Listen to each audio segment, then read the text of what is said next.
Atos, capítulo 19. E sucedeu que, enquanto Apolo estava em Corinto, Paulo, tendo passado por todas as regiões superiores, chegou a Éfeso. E achando ali alguns discípulos, disse-lhes: Recebestes vós já o Espírito Santo quando crestes? E eles disseram-lhe: Nós nem ainda ouvimos que haja Espírito Santo. Perguntou-lhes então: Em que sois batizados então? E eles disseram: No batismo de João.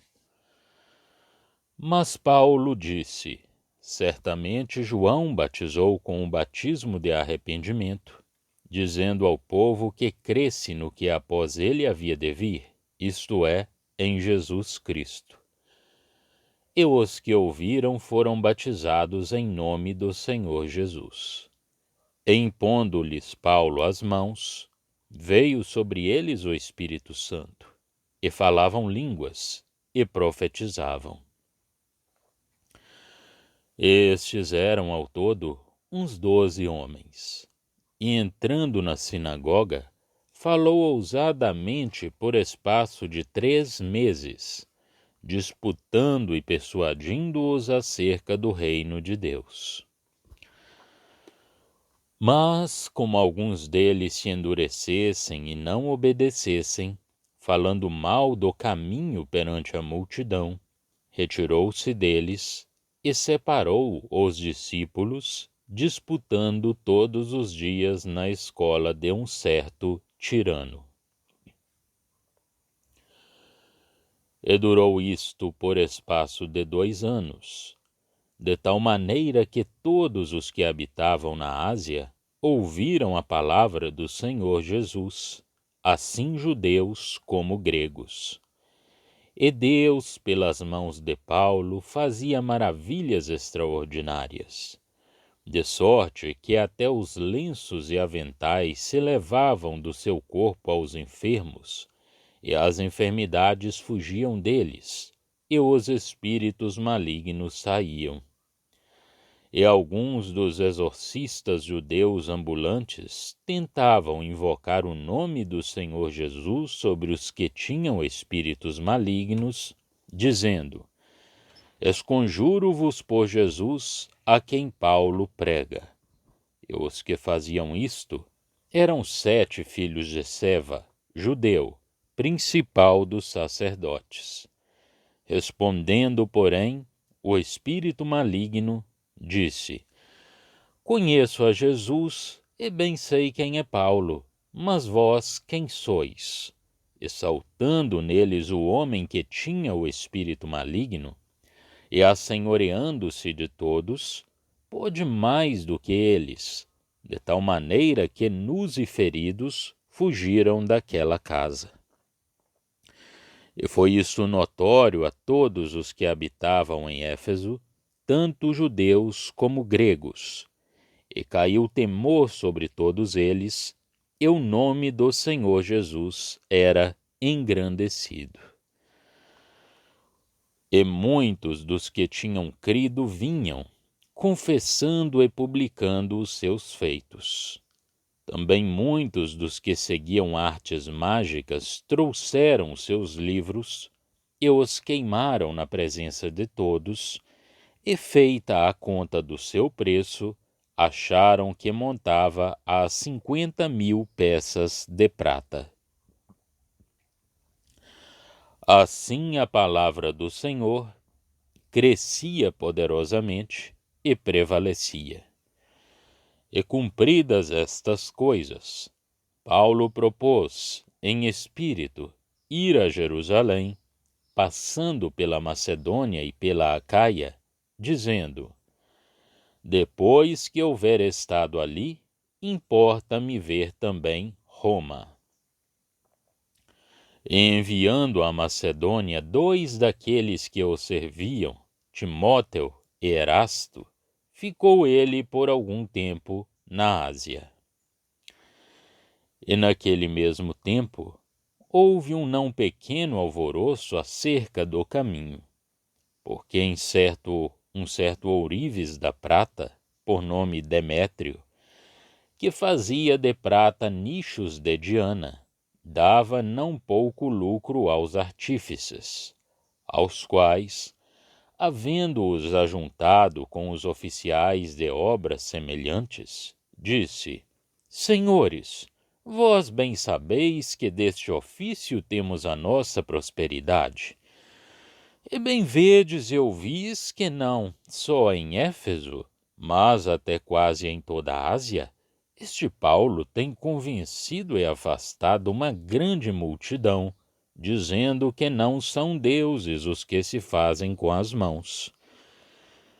E não somente há o perigo de que a nossa profissão caia em descrédito, mas também de que o próprio templo da grande deusa Diana seja estimado em nada, vindo a ser destruída a majestade daquela que toda a Ásia e o mundo veneram. E ouvindo-o, encheram-se de ira e clamaram, dizendo: Grande é a Diana dos Efésios. E encheu-se de confusão toda a cidade, e unânimes correram ao teatro, arrebatando a Gaio e a Aristarco, macedônios, companheiros de Paulo na viagem. E querendo Paulo apresentar-se ao povo, não lhe o permitiram os discípulos. E também alguns dos principais da Ásia, que eram seus amigos, rogaram-lhe que não se apresentasse no teatro. Uns, pois, clamavam de uma maneira, outros de outra, porque o ajuntamento era confuso, e os mais deles não sabiam por que causa se tinham ajuntado. Então tiraram Alexandre dentre a multidão, impelindo-o os judeus para adiante, e Alexandre, acenando com a mão, queria dar razão disto ao povo. Mas quando conheceram que era judeu, todos unanimemente levantaram a voz, clamando por espaço de quase 2 horas: Grande é a Diana dos Efésios. Então o escrivão da cidade, tendo apaziguado a multidão, disse: Homens efésios, qual é o homem que não sabe que a cidade dos Efésios é a guardadora do templo da grande deusa Diana e da imagem que desceu de Júpiter? Ora, não podendo isto ser contraditado, convém que vos aplaqueis e nada façais temerariamente, porque estes homens que aqui trouxestes nem são sacrílegos, nem blasfemam da vossa deusa.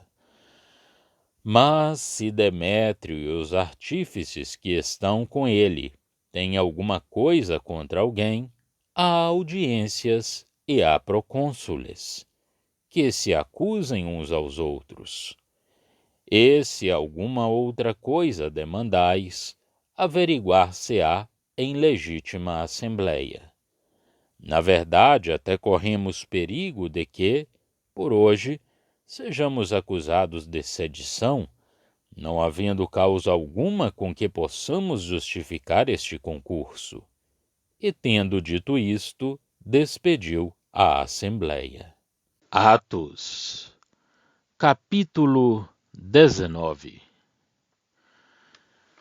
Enquanto Apolo estava em Corinto, Paulo encontrou em Éfeso 12 pessoas que criam, mas que não tinham outros conhecimentos, além daqueles que João lhes ministrara.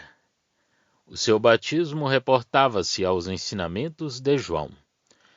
Era um Cristo que havia de vir que eles esperavam e um Espírito Santo que deveria ser comunicado por ele.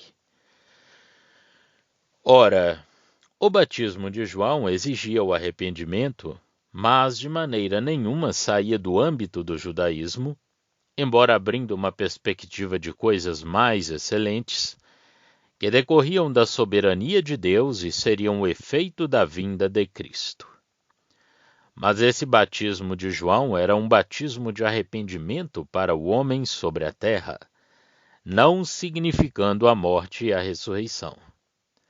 A graça agia num remanescente, mas um remanescente de que Jesus era o companheiro sobre a terra.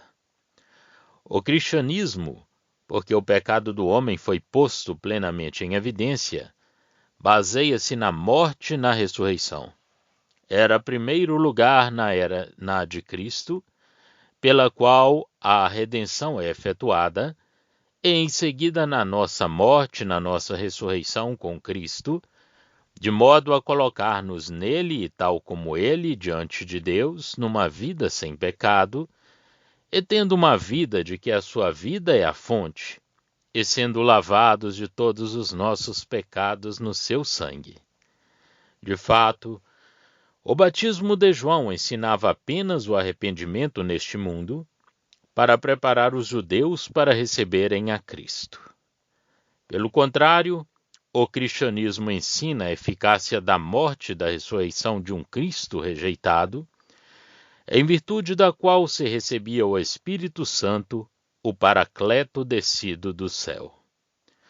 Os 12 homens de Éfeso sabiam bem que João tinha anunciado que, pela intervenção do Cristo, seríamos batizados com o Espírito Santo, mas não sabiam se o Espírito Santo já existia, prova clara de que eles não tinham ainda entrado na casa de Deus, onde o Espírito Santo habitava.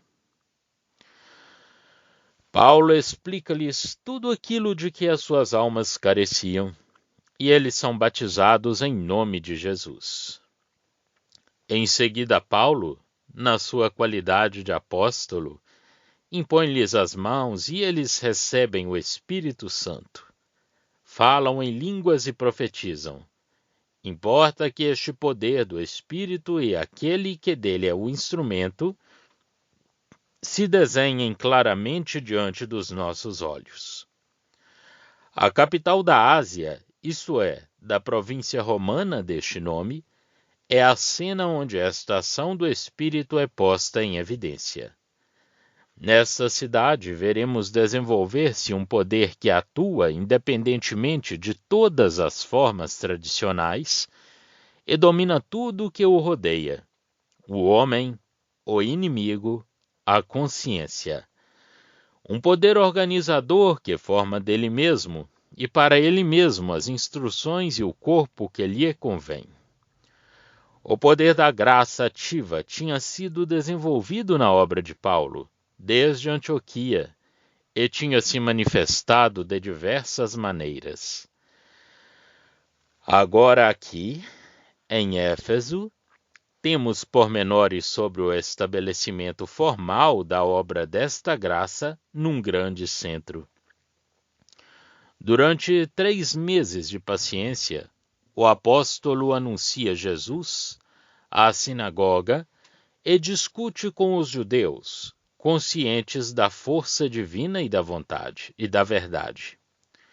Concede a preeminência, como esfera de testemunho, àqueles que tinham sido o instrumento e o povo de Deus, primeiramente ao judeu.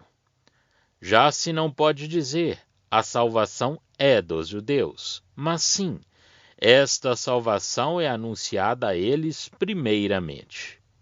No entanto, tendo a obra que o apóstolo fazia no meio deles tido seu desenvolvimento, e aparecendo muitos adversários, Paulo atua, e da parte de Deus, como fundador daquilo que a Deus convinha.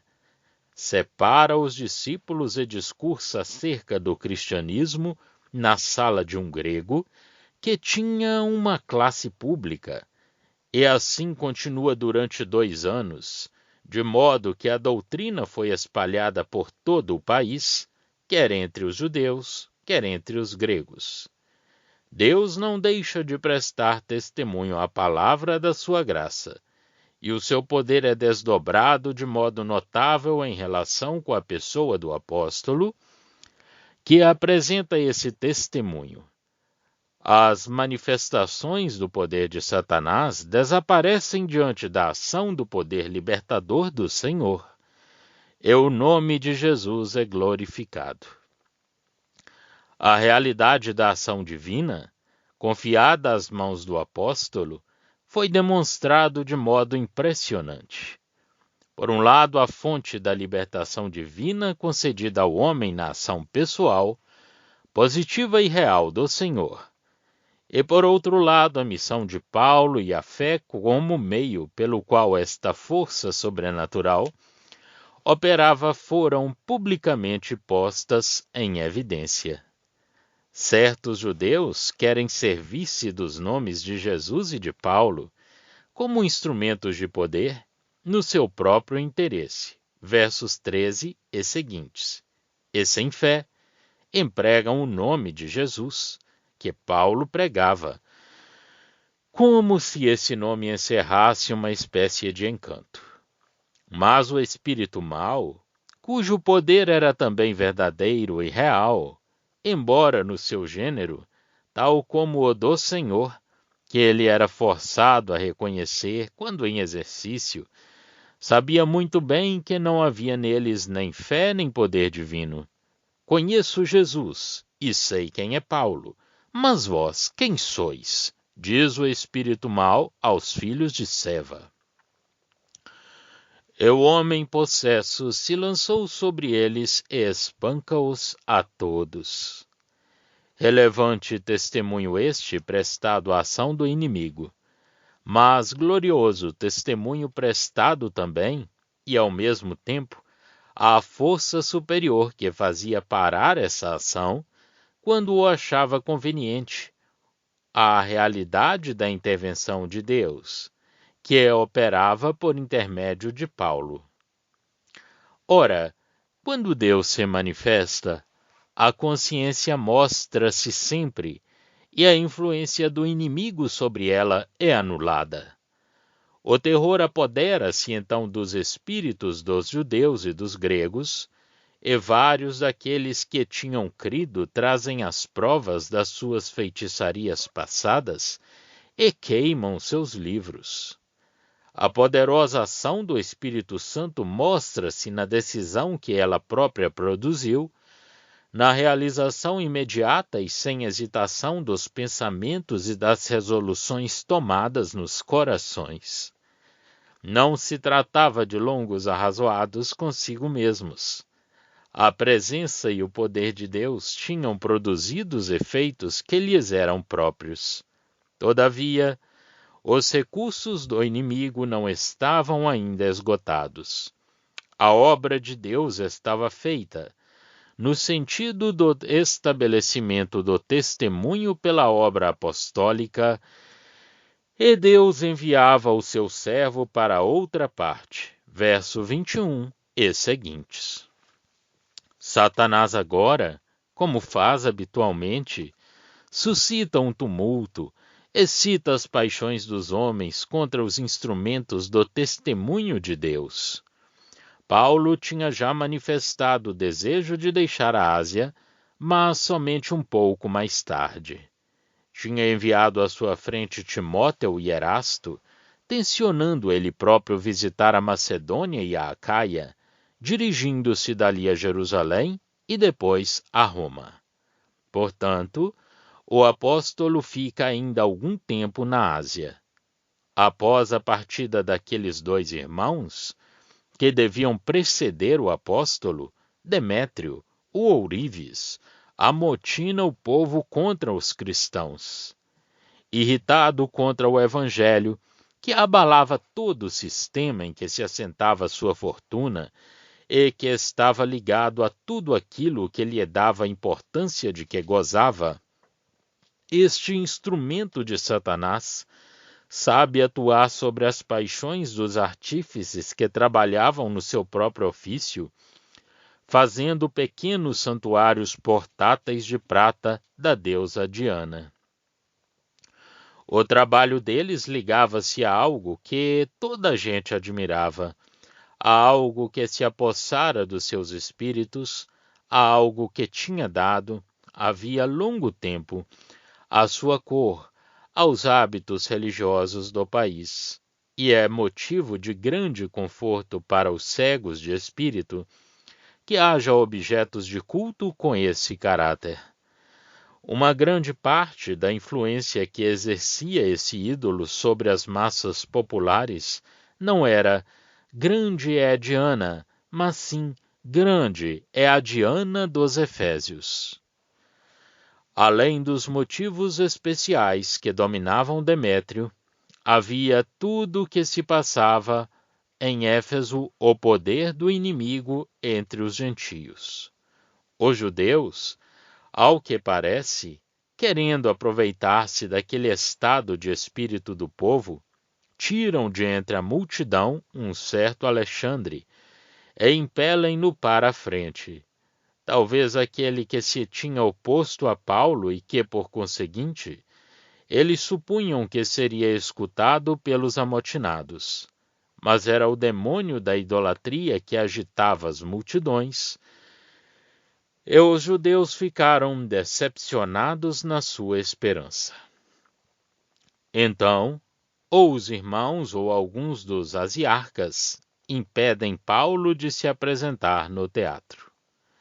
A assembleia dissolvida pelas autoridades da cidade, e Paulo, tendo visto os discípulos, parte em paz.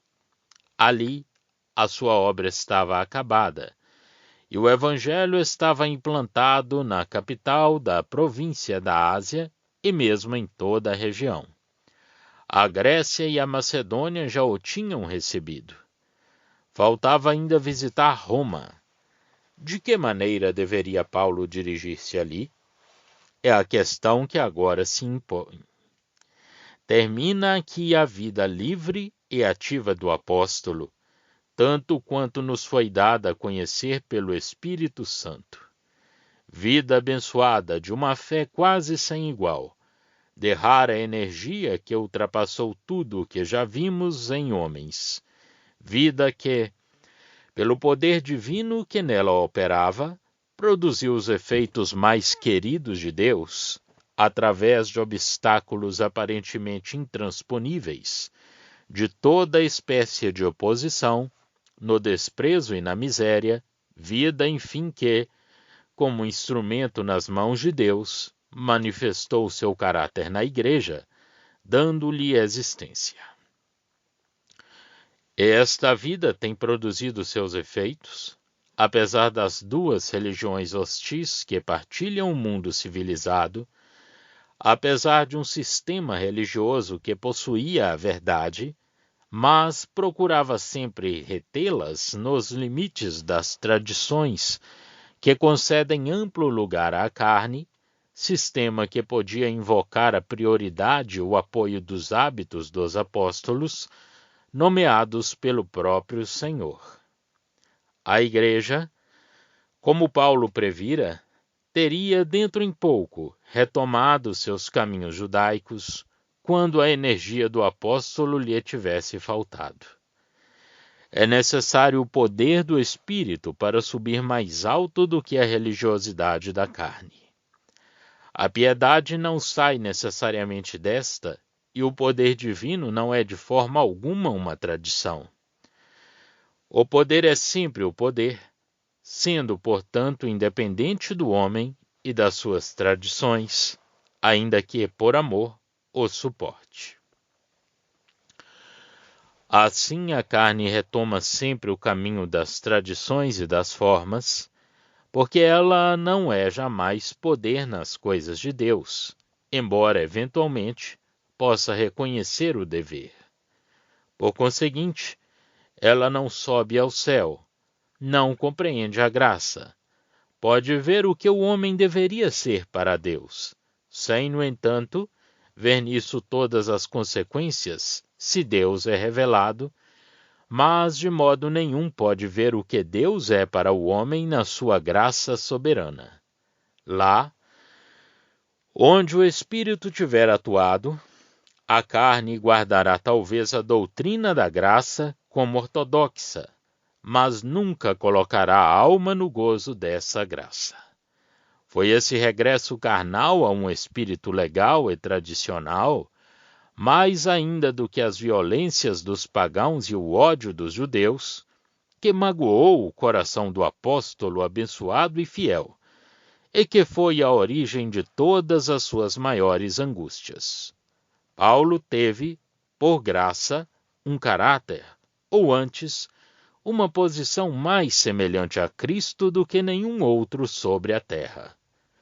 As suas epístolas mostram-nos bem quão grandes foram os combates a que essa posição o expôs, e qual tem sido esta alma ardente que, abraçando nos seus pensamentos todos os desígnios revelados de Deus, pondo cada porção no seu devido lugar e estendendo seus afetos a todo o conjunto da obra e da Igreja de Deus, sabia ao mesmo tempo concentrar toda a energia do seu pensamento sobre um único ponto importante e toda a energia do seu afeto sobre um pobre escravo que a graça lhe tinha dado nas suas cadeias. Como instrumento do Espírito, ele brilha com celeste luminosidade no meio de tudo aquilo que o rodeia na obra do Evangelho. Condescende à fraqueza dos seus irmãos em Jerusalém, eleva sua voz com força na falácia, quando pervertem as almas, leva os apóstolos a decidir que a liberdade dos gentios deve ser mantida, e usa de toda a liberdade para se fazer como judeu entre os judeus, e como sem lei para aqueles que não tinham lei, mas sempre inteiramente submisso a Cristo. Mas como era tremenda a dificuldade para manter a altura da vida e da revelação espiritual no meio de tantas tendências contrárias. Era também sem censura. Nada dentro dele impedia a comunhão com Deus, esta comunhão em que ele bebia sua força para ser fiel no meio dos homens. Ele podia dizer, e mais ninguém senão ele, sede meus imitadores, como também eu o sou de Cristo. 1 Coríntios 11, 1.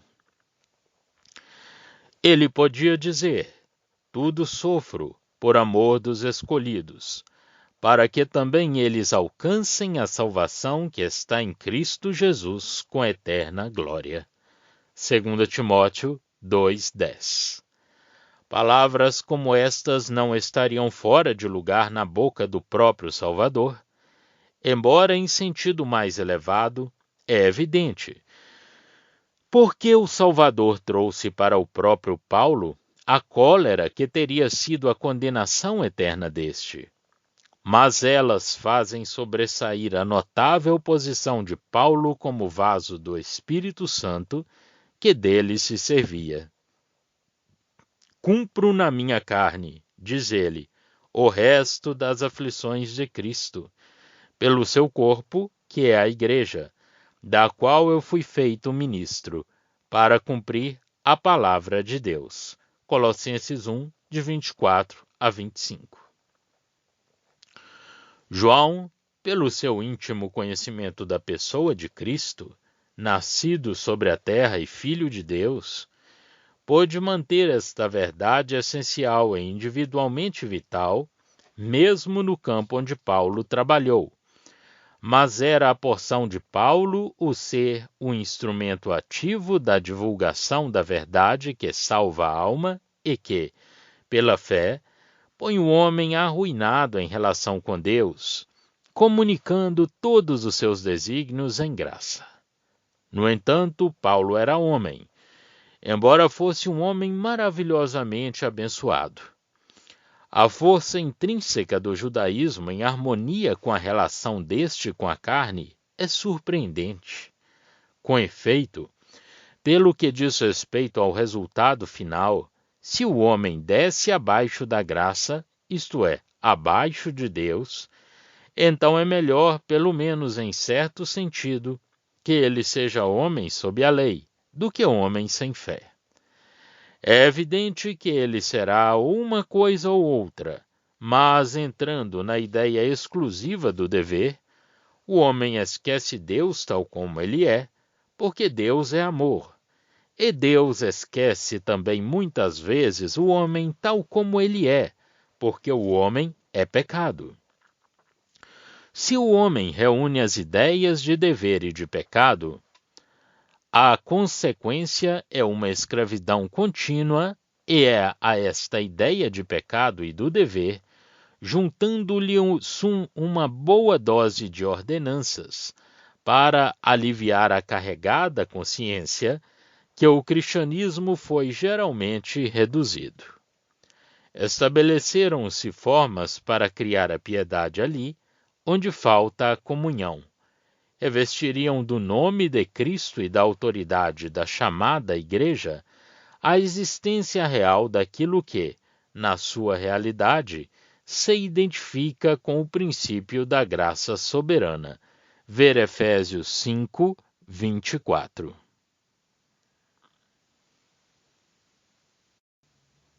Serão lidas agora 4 notas referentes a algumas passagens do comentário lido. Literalmente, se o Espírito Santo existe. Esta expressão, a mesma que aparece em João 7,39, é um impressionante testemunho à importância e à presença distinta do Espírito Santo sobre a terra. Esta presença é chamada o Espírito Santo, embora saibamos muito bem que ele existe em todos os tempos. Mas o que é chamado o Espírito Santo, quer dizer, a sua presença neste mundo, não tinha nunca tido lugar antes, pelo menos no sentido em que aqui o tomamos. Talvez seja interessante para o leitor que indiquemos a época em que Paulo escreveu algumas das suas epístolas, e estas observações não serão destituídas de utilidade para ajudarem a compreender esta parte da história do Novo Testamento. Paulo escreve de Éfeso a primeira epístola aos Coríntios e mandou-lhe por Tito. Enviou Timóteo para a Macedônia e vemos que ele deveria, talvez, ir à Grécia. Se ele vem, diz o apóstolo aos Coríntios. Dá-se o motivo e a que a vida do apóstolo esteve em grande perigo em Éfeso, e de que ele não pensava escapar com vida. Tinha resolvido passar pela Grécia, ir à Macedônia e voltar em seguida à Grécia. Mas o estado de coisas em Corinto impede-o, e ele vai para a Macedônia. De início dirige-se a Troas, mas não para ali. Trabalha muito na Macedônia e sem descanso, porque Tito não tinha ainda trazido notícias dos coríntios. Entretanto chega Tito, encontra-o ali, e o apóstolo é confortado na sua aflição pela boa notícia do regresso dos coríntios a sentimentos mais santos e mais cristãos. Nesta altura, escreve-lhes a segunda carta, e depois de ter visitado as igrejas, continua o seu caminho para Corinto. Dali escreve a sua epístola aos Romanos. Não me ocupo aqui senão do que se refere a esta parte da história do apóstolo e dela alguma luz sobre os seus trabalhos. Os asiarcas, habitantes da Ásia, como o nome indica, eram magistrados honorários, tirados de entre os mais notáveis e encarregados de presidirem a celebração das festas religiosas. O leitor deve saber distinguir os sofrimentos do Senhor por causa do pecado da parte de Deus, agindo em justiça, e os seus sofrimentos pela justiça da parte dos homens pecadores. Nós temos parte nestes últimos, enquanto que Cristo nos salvou dos primeiros. De modo nenhum se trata para nós de participarmos nos primeiros, mas sim de Cristo ter sofrido por nós, quando nós merecíamos a condenação que é devida ao pecado. Já estão disponíveis para leitura os comentários do Novo Testamento e do Antigo Testamento de João Nelson Darby. Estão nos formatos de livro, e-book, também aplicativo para o celular Android. Visite o nosso site www.palavrasdoevangelho.com.